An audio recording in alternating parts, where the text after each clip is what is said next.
দিনরাত বাংলাদেশের সমালোচনায় মুখর থাকা ভারতীয় মিডিয়াগুলো এবার মেতেছে জাতিসংঘ মহাসচিবের সমালোচনায়। সম্প্রতি 4 দিনের সফরে বাংলাদেশে আসেন জাতিসংঘ মহাসচিব অ্যান্টোনিও গুতেরেস। তার এই সফরের প্রধান উপলক্ষ্য ছিল রোহিঙ্গা ইস্যু।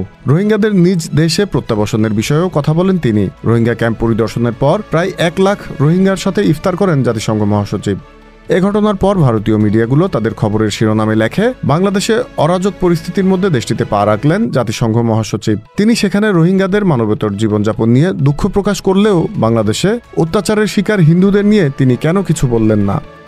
এমন খবরের মাধ্যমে ভারতীয় মিডিয়ার বাংলাদেশ বিদ্বেষের চিত্রটি স্পষ্ট হয়। 5 আগস্ট রাষ্ট্র ক্ষমতার পরিবর্তনের পর থেকেই বাংলাদেশে হিন্দু নির্যাতন হচ্ছে বলে মিথ্যাচার করে আসছে ভারতীয় মিডিয়াগুলো।